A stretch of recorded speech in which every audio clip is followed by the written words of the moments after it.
We've all heard about startups that pivot. After all, most startups end up having some sort of a pivot, and there's lots of stories about massive pivots in famous companies. I've done a whole episode on that in the past, but the problem with pivots is the amount of time and effort that they waste. You've already built your product, you've launched, you're interacting with customers, you realize that there's something wrong with the direction that you've taken, and now you need to change direction, rebuild things, and go off in a new direction of some sort. That is a waste of time, it's a waste of money, it can make fundraising difficult because now there's a big hiccup in your revenue streams. It would be fantastic if you could pivot in advance, before you take any of these steps to build your solutions or go to market. And I've got 3 ways of identifying the kinds of problems you might run into that would force you to pivot before you build anything. And the last one is one that I think is the most effective and least used by the founders I've talked to.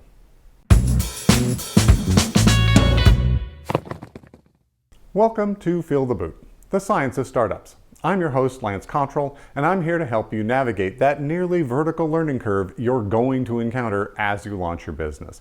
I know what it's like. I've been there myself, and I've helped countless other founders along their journey.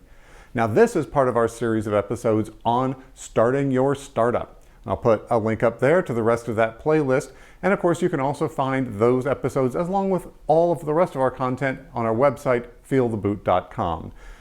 There you can also, if you prefer to read content, get all of these same episodes as articles and access our podcast if you want to get any of this content on the go. The first way to identify potential problems and pre-pivot your startup is talking to customers. Now, I see a lot of founders that are resistant to talking to customers until they have a solution built. They feel like, oh, I can't be selling what I'm building until it's really done and ready to go. And of course, this is exactly backwards because you're not trying to sell it. You're trying to learn from your customers what it is they want and how they would want to get it. And that requires conversations up front. Always it needs interviews so you can get into depth and ask follow-up questions. But in many cases, you'll also want to be doing surveys, particularly in consumer applications where you need to get a more statistically significant sample of your potential user base. Now, when you're sitting down with a customer, do not just ask them if your solution is something that they would like to have or would find useful or would help them in some way, because it's far too easy for them to say yes. And that yes may have nothing to do with their willingness to actually pay for and implement your solution down the road. So you need to break this down into a lot of sub-questions to get at the nuance of what's going on. So here's some things I recommend you take a moment to ask customers about when you're sitting down with them.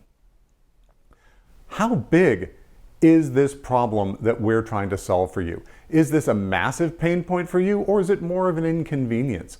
Where does this fall in your set of priorities? Given unlimited money, is this the next thing you would immediately implement, or is there a stack of higher priorities that's in front of the solution that you want to put out? So realistically, they may never get around to buying your solution, even though it would help them if they had it.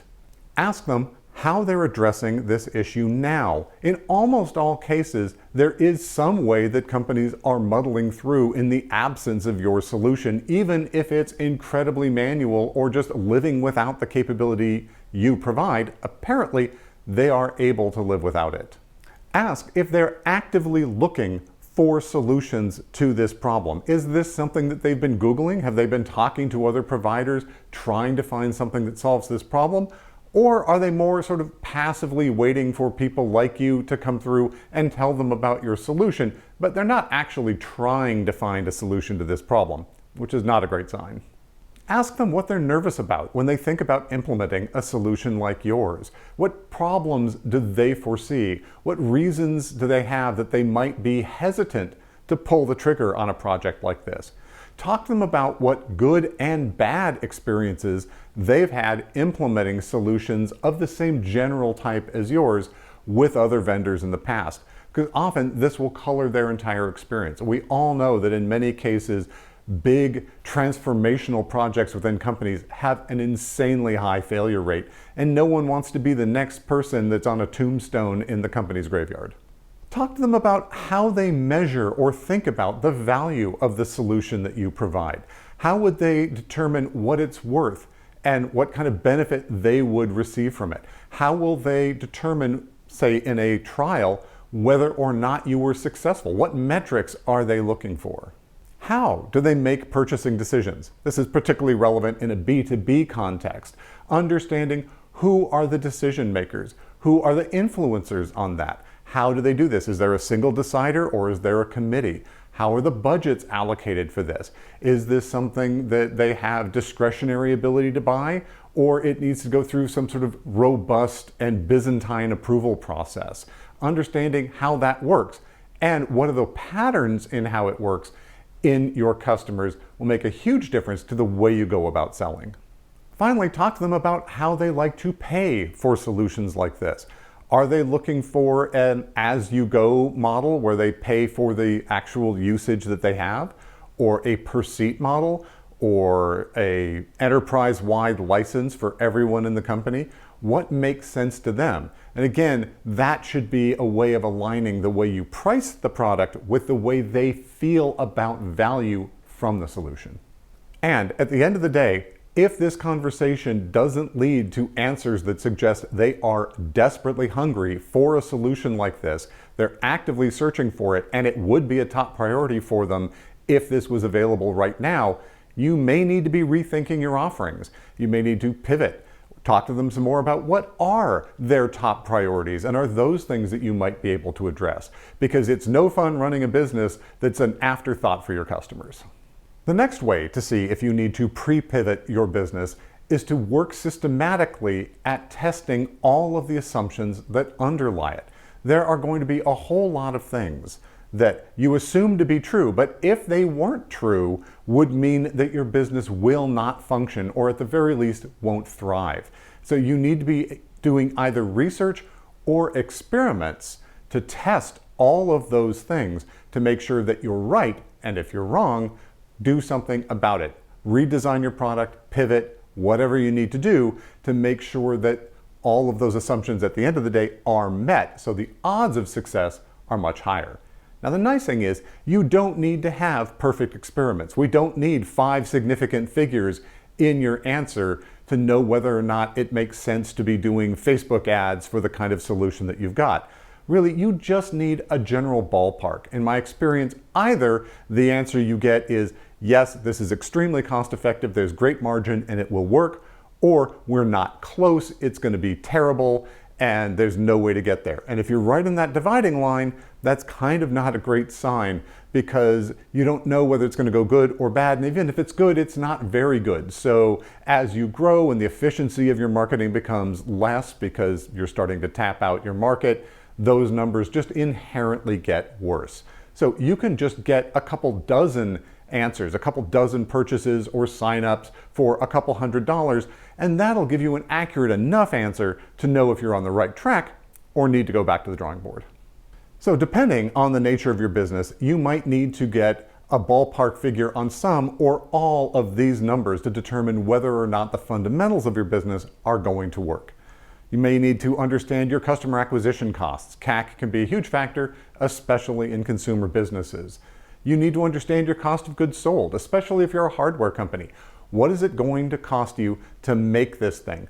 Both in the early days when you're making small unit numbers, although we sort of assume that the economics are not great for that, but also at scale when you're making 10,000 of these things at a time.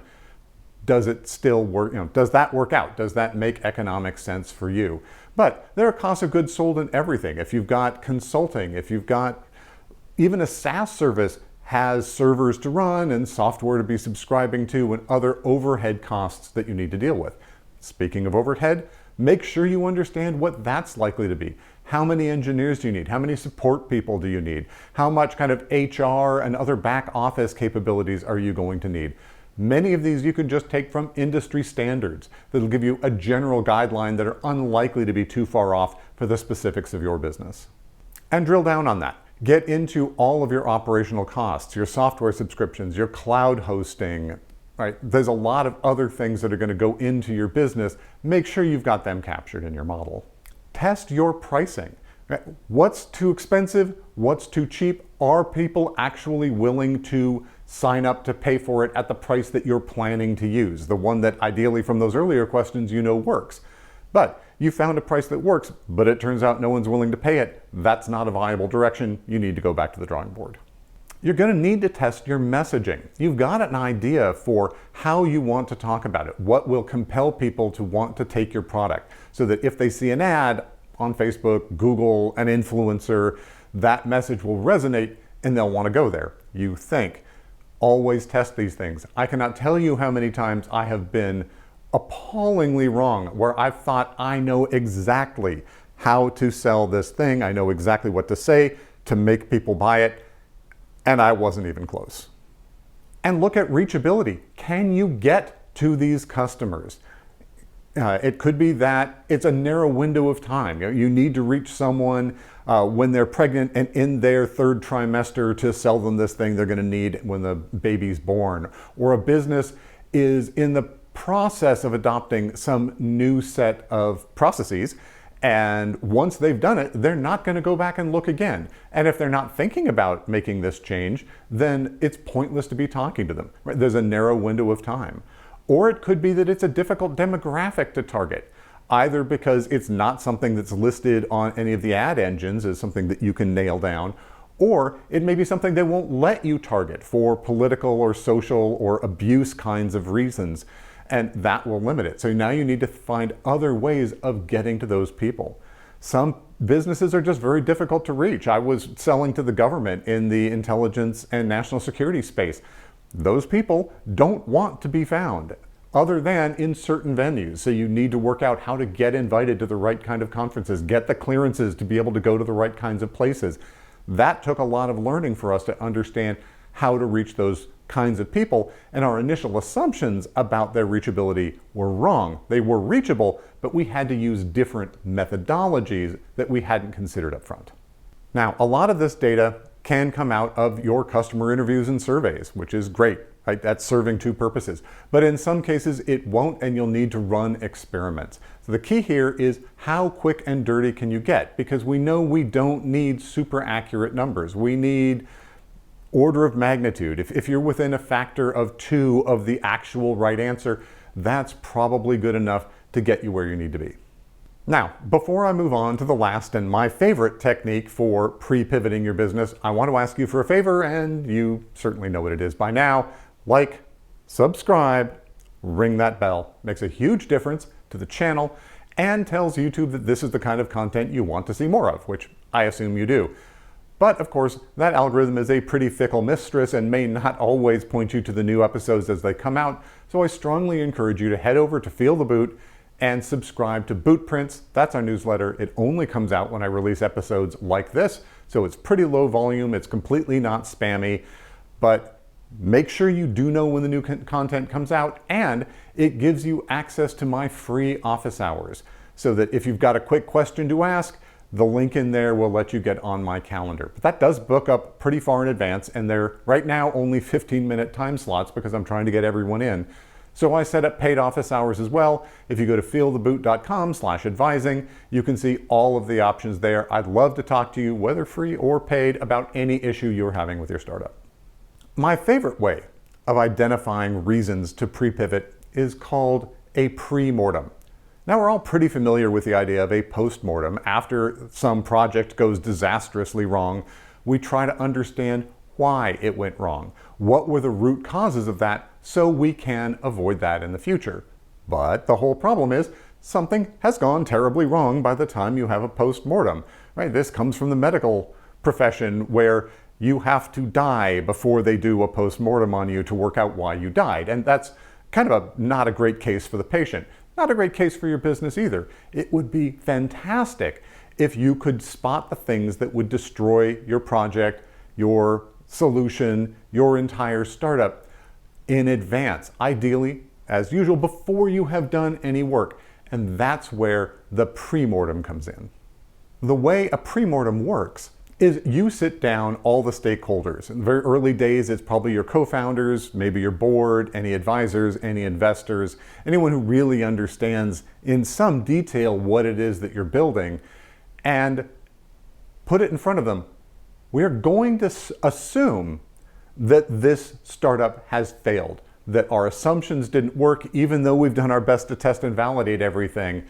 And so the question is not, could something go wrong? We're going to start with the assumption that absolutely it has gone wrong. And the question is, why did it go wrong? Then, once you've got some things that could potentially have destroyed your business, you can go back and do tests on those, right? This can spur the kind of questions you have for your customers, or the experiments that you run to validate things, to find out, is that likely to happen? Do I need to change my processes? Is that almost guaranteed to happen? How can we protect against that kind of failure mode? That is the outcome of this process, is telling you the things you need to either look at more carefully or fundamentally change in your business to avoid. One of the advantages of approaching it this way is it encourages and requires everyone to come up with negative thoughts about the project, because in many cases, no one wants to be Captain Bring Down in the meeting. When you're planning out a project and someone says, does anyone have any concerns or objections? If you come in with some laundry list of reasons that this might go wrong, everyone's going to start thinking you're not a team player, you're being super negative. We want people who are all, in favor of this project. With the pre-mortem, because you have assumed that it fails, everyone then has to contribute thoughts on why that is. And the way you run the pre-mortem is you have everyone in the room quietly and individually write down all the reasons they can think of that the project will have failed in the future, right? Looking back from this future time when we assume everything's failed, what were the things that went wrong? Write everything down you can. You can probably get them all down in under 10 minutes, because you don't need to go into a huge amount of detail. Then, starting with the project manager and going around the room, everyone reads off one of the items that they have. No duplicates. So if someone else has already said the thing that you came up with, scratch that one off, say the next one. And you go around the room, everyone reading off just one thing at a time and capturing that on one master list until you've exposed them all the ideas that anyone in the room could come up with. And that now becomes the homework for the project manager or CEO or whoever this is to go through and start nailing those things down to make sure that when the real action happens, none of those things kill the company. Obviously, there will be things that go wrong in your startup. They always do. But at least this way, you can avoid the ones that you could foresee. And this is a great way of tightening up your ability to foresee. They've done studies on this. It is far more effective than just having people contribute concerns.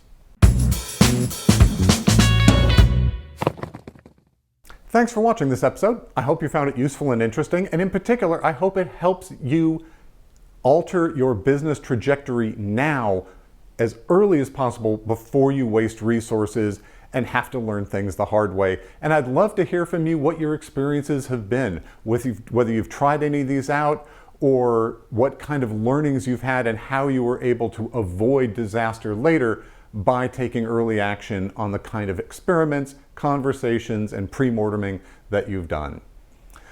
Again, I really appreciate it if you would like, subscribe, and ring that bell. Also, go over to Feel the Boot, subscribe to our newsletter there. Get on my calendar. I'd love to answer any questions you have or discuss your startup and issues that you're running into, either in my free or paid office hours. And until next time, ciao.